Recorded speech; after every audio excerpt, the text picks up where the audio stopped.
오늘은 사무엘상 2장 27절에서 36절을 본문으로 하나님을 경외하는 자세라는 말씀을 통해서 은혜를 나누고자 합니다. 우리가 오늘 잘 알다시피 엘리 대제사장이 이에 대해서 말씀하고 있습니다. 엘리의 범죄에 대해 심판할 것을 선언하신 하나님께서는 그의 죄악에 의한 멸망에도 불구하고 새롭게도 충실한 제사장을 세우사 제사 직분을 감당케 할 것임을 예언하신 내용입니다. 그 엘리가 제사장인데 그 엘리에는 누가 있었습니까? 제사장의 그 자식이 있었습니다. 그 이름이 누구예요? 홈니와 비누아스라고 합니다. 근데 그 엘리 제사장이 홈니와 비누아스가 있는데 그들이 어떻게 합니까? 이렇게 하나님 앞에 제사를 드리기 위해서 어떻게 합니까? 고기를 삶아요. 삶으면 자기들이 먼저 그 고기를 갖고 가고 뚜껑을 열고 어떻게 해요? 고기를 딱 찍어갖고 끄집어내갖고 맛있는 고기를 자기들이 먼저 먹어. 그러니까 하나님 앞에 범죄했던 겁니다. 그래서 오늘 하나님께서는 그 엘리 제사장을 책망하시는 내용이에요. 그래서 너희 집안에는 어떻게 해요? 젊은이가 없을 것이며 젊어서 다 죽는다 말씀하셔요. 또 말씀하시기를 너희 집안엔 네 두 아들이 죽는 것이 표징이 된다 라고 말씀하고 있습니다. 그래서 여기서 우리가 알 수 있는 것은 뭐냐면 우리가 자녀들을 왜 믿음으로 키워야 되는지를 말씀하고 있습니다. 하나님은 우리에게 자녀들을 허락하셨어요. 그러니까 우리 2인자 어르신 같은 경우에는 6명 이렇게 자녀를 허락하시고 우리 김창현 성도에게 4명 나에게는 1명 이렇게 허락하셨어요. 근데 그 자녀들을 믿음으로 길러내지 못하면 어떻게 해요? 그 책임을 나한테 묻는다는 거예요. 우리 굉장한 대단한 사명감을 가져야 됩니다. 낳기만 했다고 된 것이 아니에요. 그 자녀들을 하나님 앞으로 바로 인도해야 돼요. 오늘 엘리 제사장이 그 아들들을 보면서도 어떻게 나중에 보면은 사무엘상을 읽어보면 뭐라고 말하고 있냐면 얘들아 너희 소문이 좋지 않으니까 좀 너희들 좀 잘하지 그랬어 이 정도로 다 이럽니다. 근데 하나님께서는 그걸 용납하지 않으셔요. 그럼 어떻게 되겠습니까? 너희들이 하나님 앞에 이런 범죄를 했지 않냐? 하나님 앞에 제사 드릴 제물에 먼저 손을 대지 않았느냐 하면서 했어야 되는데 그렇게 하지 않았습니다. 소문이 좋지 않으니 조심들 해라 이런 식으로 했습니다. 그러다 보니까 어떻게 해요? 이 홈니와 비누아스가 죽임을 당하는 것을 목격했어요. 어디 가서요? 전쟁터에 가서 상대방의 쏜 화살에 맞아 둘이 즉사를 해버렸어요. 그러니 그 엘리 제사장이지만 얼마나 마음이 공고하겠습니까? 그러니까 어떻게 해요? 그 의자에 앉아가지고 엘리 제사장이 이렇게 하다가 어떻게 해요? 또 엘리 제사장도 의자가 넘어가면서 목이 부러져 죽임을 당했습니다. 그래서 성경에는 뭐라고 기록되어 있냐면 엘리 제사장이 넘어지면 비둔한 연고라고 말씀하겠습니다. 비둔한 연고라는 거 무엇을 말하고 있느냐? 살이 쪘다는 거예요. 그러면 우리가 말하는 이런 살을 말하는 게 아니고 성경은 뭐냐면 그가 제사장이기 때문에 어떻게 해요? 사람들이 많이 이렇게 떠받들었을 거 아니겠습니까? 제사장이라고. 그러면 좋은 음식을 먹고 좋은 집에서 호의호식하며 누렸다는 거예요. 바로 그것을 말하고 있습니다. 우리가요 오늘 하나님 앞에 우리 자녀들을 하나님 앞에 인도해야 돼요. 오늘 본문 말씀을 통해서 우리가 알 수 있는 것은 뭐냐면 내가 낫다고 내 자식이 아닙니다. 그들이 예수 앞에 나와서 예수 믿고 하나님의 자녀들로 이 땅에서 선한 삶을 살다가 주님 앞에 가기를 원하는 것이 하나님의 뜻입니다. 근데 우리는 놓기만 하면 된다고 생각해요. 아닙니다. 그 자녀들이 속을 썩여도 내 자식이고 그 자녀들이 나를 거부해도 내 자식이고 그렇잖아요. 그럼 그 자녀들을 위해서 우리가 끊임없이 기도해야 돼요. 오늘 본문 말씀처럼 혼미와 비누아스가 되지 않기를 위해서 기도해야 된다는 거예요. 마귀가 그 자녀들을 악한 길로 세상 길로 타락의 길로 끌고 가고 있잖아요. 그럼 우리가 해야 되는 게 뭐예요? 기도하는 수밖에 없어요. 하나님 앞에 살려달라고 기도해야 되고 하나님께서 도와주셔야 된다고 기도하고 기도하는 수밖에 없습니다.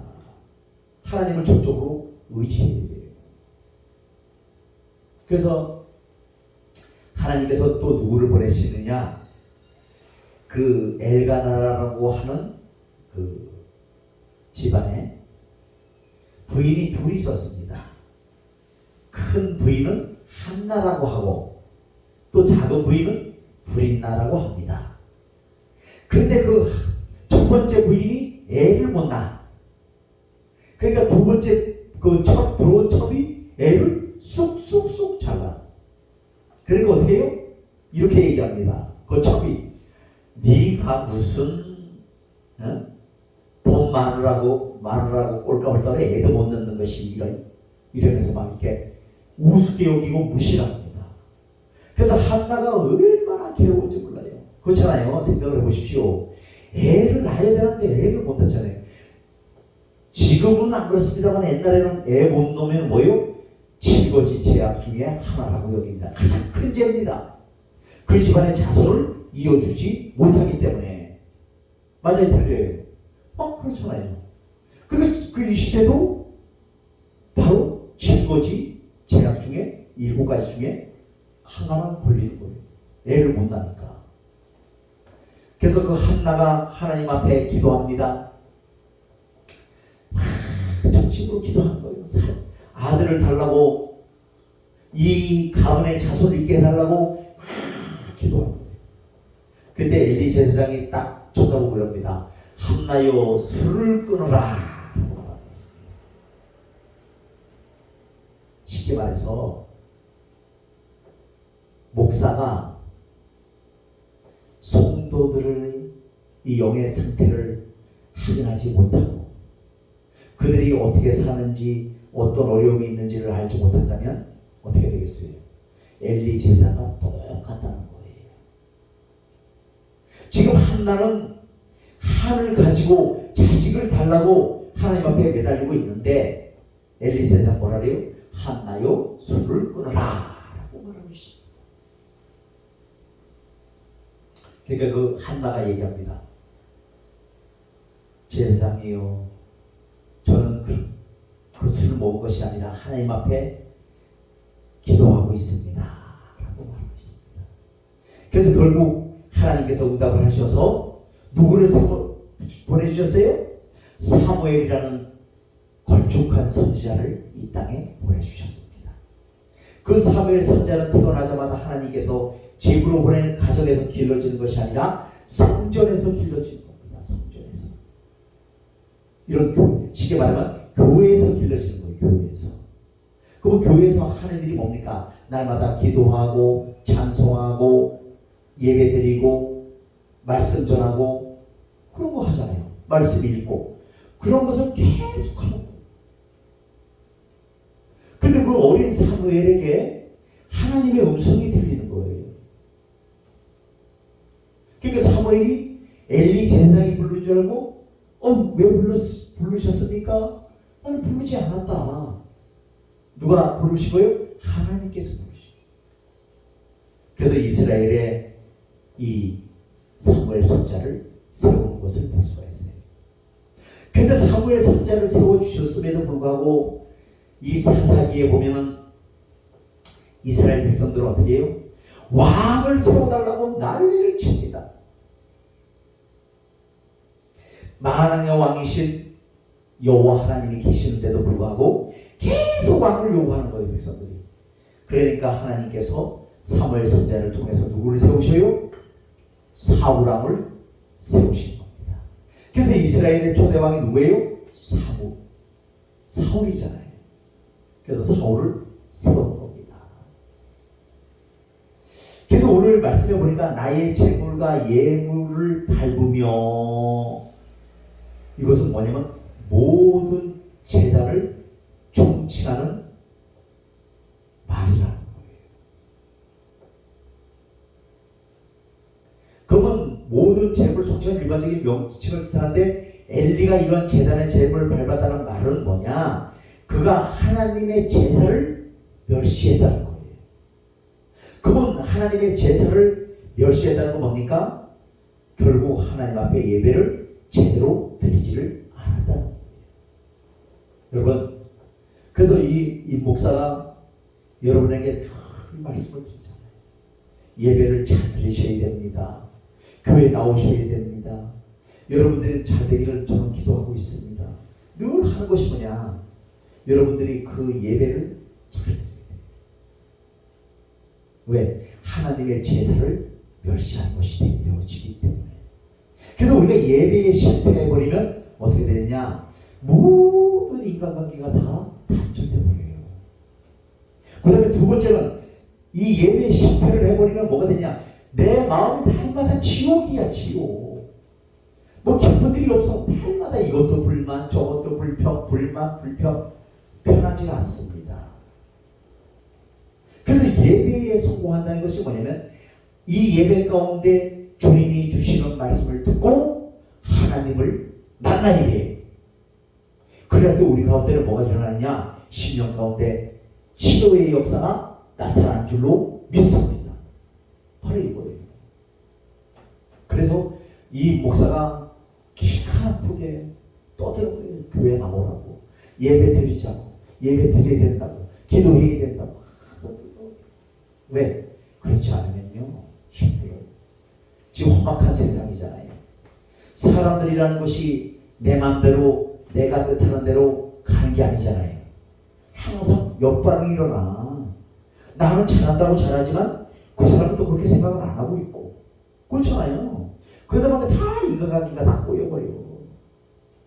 맞아요? 틀려요? 응? 그렇잖아요. 그래서 우리는 오늘 말씀을 잘 들어야 됩니다. 엘리가 대제사장으로서 아들들의 불경죄를 가감히 처단하였음에도 불구하고 그들의 명예를 하나님의 제사보다 귀중히 여김으로 반감하여 아들들을 분한데 자신도 간접적으로 그러한 죄에 동참한 것이라고 말씀하고 있다는 겁니다. 왜? 내 새끼를 누가 낳았어요? 내가 낳았잖아. 그럼 나에게 하나님 뭐라 그래요?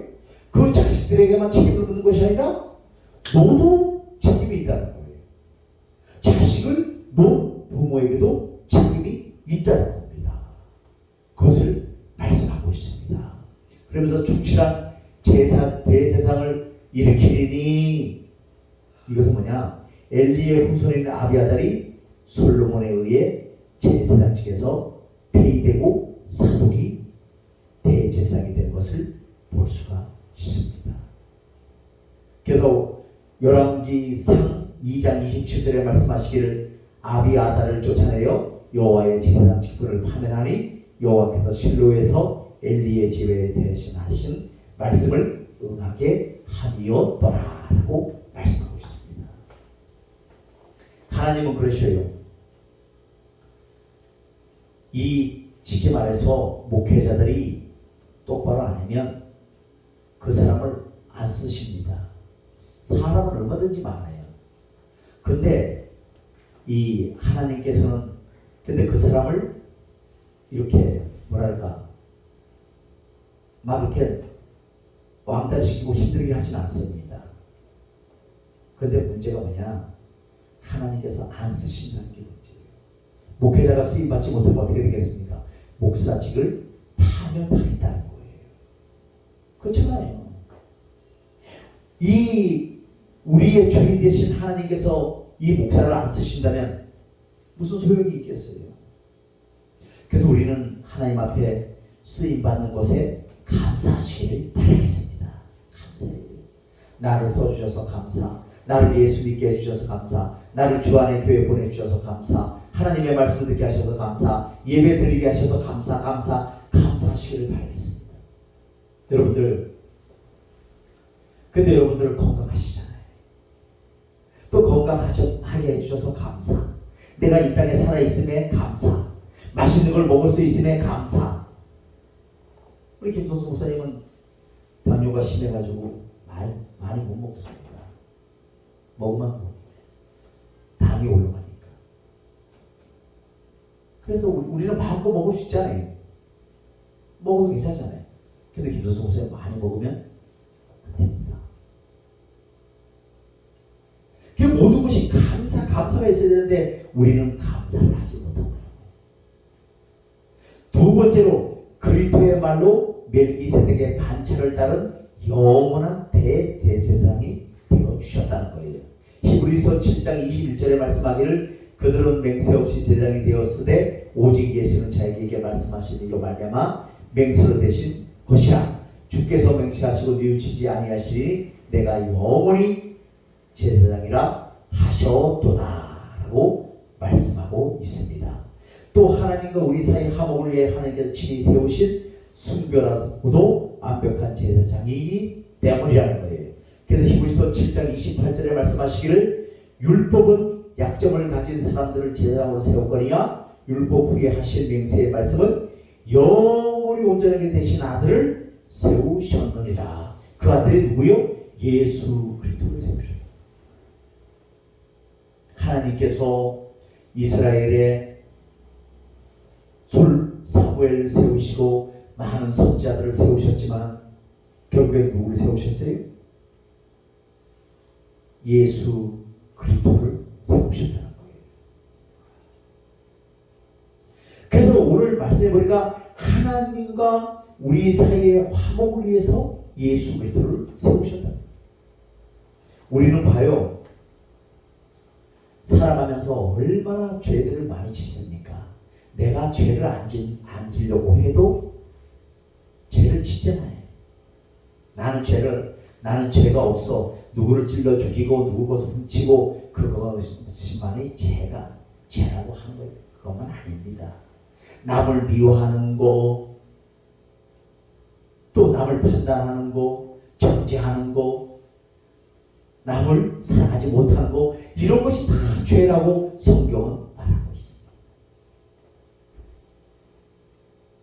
엘리가 아들들의 죄악에 반감만 하다가 그와 그의 자녀 그리고 그의 나라까지도 망한 것처럼 하나님의 일을 맡은 그리스도의 사역자가 자신에게 주어진 사명에 최선을 다하지 않을 때 우리와 우리 속한 가정과 사회와 교회 그리고 국가에는 우리가 상상한 것 이상의 어려움과 고통이 임하게 된다는 거예요. 그렇지 않아요? 그리고 사무엘이 태어날 당시에 이스라엘 사회는 매우 타락해 있었다는 거예요. 지금도 그렇잖아요. 우리가 코로나 팬데믹을 겪으면서 지금은 코로나 엔데믹으로 가는 시대잖아요. 그런데 지금으로부터 뭐가 나타나요? 어려움이 나타납니다. 그러니까 사람들이 여유가 없어. 그러다 보니까 사람들이 어떻게 돼? 마음이 각박해져. 완악해져. 왜? 살기가 어려운 시대이기 때문에. 무슨 사업을 해도 어렵고 무엇을 해도 어렵고 이런 시대에 살고 있잖아요. 그러다 보니까 사람들이 각박합니다. 극단적인 이기주의가 팽배하고 자기 자신밖에 모르고 남을 요만큼도 생각 안 하고 그 자신만 생각하고 우리가 이런 시대에 지금 살고 있지 않습니까? 이때 사무엘이 태어날 당시도 이스라엘이 이렇게 타락되어 있었다는 것입니다. 그리고 그들은 그들의 죄악에 대해 아무런 가책도 느끼지 않는 혼탁한 시대에 살고 있었다.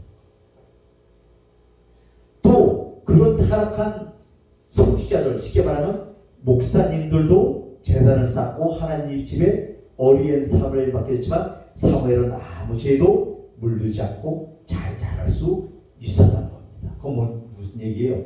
하나님께서 보호하시고 지켜주셨다는 겁니다. 하나님께서는 그들을 위한 기도를 드리고 그때마다 지혜와 선한 성품을 조금씩 더해 주셨다는 것입니다. 우리는 그 사무엘의 성품을 배워야 되는데 그러면 사무엘이 어떤 성품을 가지고 있었을까요? 첫째, 그런 하나님의 사랑을 받을 수 있는 성품을 소유했다는 것입니다. 하나님께서는 우리가 보는 것처럼 네가 재산이 많느냐, 인물이 잘생겼느냐 이런 걸 보시는 게 아니에요. 네 마음속에 하나님에 대한 믿음이 있느냐 없느냐를 보시는 분이에요. 얼굴은 못생겨도 상관없어요. 그 내면을 보신다는 거예요. 내면. 네 마음속에 과연 예수 그리스도를 담고 있느냐 아니면 네 마음속에 욕심을 담고 있느냐 이것을 보신다는 거예요. 그래서 사무엘은 하나님의 사랑을 받을 수 있는 성품을 소유했다는 거예요. 이 세상의 사람들의 사랑을 독차지한다 하더라도 하나님의 사랑을 받지 못한다면 그것은 아무런 소용이 없다는 겁니다. 두 번째로 사무엘은 매우 순종적이었다는 거예요. 그의 스승인 엘리가 무슨 일을 시키면 어린 사무엘은 기꺼이 그 일을 해냈다는 거예요. 그리고 또한 어린 사무엘은 노인을 공경하고 사랑하였다는 것입니다. 우리가 지금 이 시대는 어른이 누굽니까? 이 연세 드신 분들이 어른이 아니에요. 그건 누가 어른이에요? 지금은 어린 학생들이 어른입니다. 왜 그러냐면 우리 옛날에 우리가 클 때는 정말 그 어른을 공경하고 어른을 보면 누가 됐든 간에 아유 안녕하세요 평안하십니까 이렇게 인사를 했어요. 지금 어디 학생들이 인사합니까? 인사 안 해요. 뭐라 그래요? 뭐 말하면은 대꾸나 하고 뭐가 마음에 안 들면 고발한다고. 지금 우리 이런 시대에 살고 있잖아요. 맞아요, 들려요? 지금 어른을 공경을 안 해.